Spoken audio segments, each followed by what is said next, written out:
Hi everyone, for tonight's Nightcap and review, I'm having an adult beverage, and tonight I'll be discussing Bonds of Hercules by Jasmine Mas. I did get this from my local library, and of course I'm giving my honest opinion. This is the second book in the series, and you do have to read them in order. This is the highlights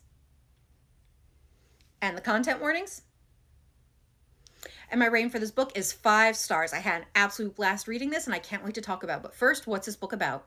So this book is about Alexis, also known as Hercules, who has a lot going on right now. She now knows her identity, has reconnected with her family, has a new and deadly ability, and has 2 equally deadly, insane, and obsessed psychotic husbands.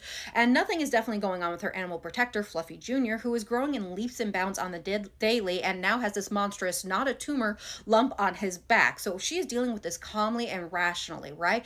No, she's avoiding it as much as possible. And when she is willing to deal with it, she uses sarcasm and math to try and get through it. And it's not quite working. Now, when the deadly Spartan trials that she's supposed to participate in get moved up by 2 months, you can assume that she's dealing with it rationally, right? Nope, she's panicking as much as possible. And instead of turning to her deadly husbands, she now turns to her old mentors who helped her get through the last set of trials to help her get through this. So it should all work out, right? Well, maybe if fate and other beings didn't have their own plots and plans against her, but she didn't survive what she survived to let others chain her up and use her for their own purposes. No, she's about to unleash the monster that she's been keeping chained up inside. So what are my thoughts? Again, I'm giving this 5 stars. And let me just say this. He cut off what? He cut off what for her? Oh my God. I had an absolute blast reading this book. If you like super obsessed, dark, insane MCs who go absolutely gaga over their wife, who would happily crawl over broken glass and do other things for themselves to make her smile, then this is the book for you. If you love Who Did This to You or You Did What to My Wife and epic grovels, this is the book for you. I love the sarcasm. I love the banter. I love the dark humor. And I absolutely love the animal sidekicks who were all so adorable. I love me some Nix and Fluffy Jr.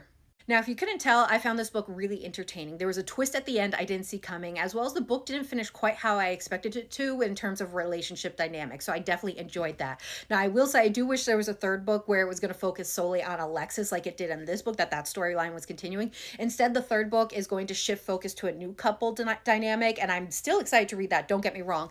And based on Jasmine's previous series, I know that Alexis and her group is going to be heavily featured in there. We're still going to get their POVs, I'm sure, as well as some Fluffy Jr., I'm hoping. So I am definitely excited to continue the series, get the new couple, as well as to find out what happens, as there are still some unfinished plot points.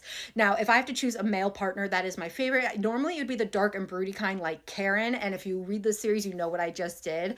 But this time it was Augustus, and I hope I'm getting that one correct. And with him, he is definitely dark and broody, don't get me wrong, but he has the added charm of having an animal sidekick that's a round raccoon who he likes to hold hands with and go on walks. And that was just so adorable. I just love raccoons. So I really enjoyed him and their companionship. Overall, I had a blast reading this book. I'm so excited to continue to the series, and I would recommend it, and it is currently available. And I hope everyone has a good day and happy readings.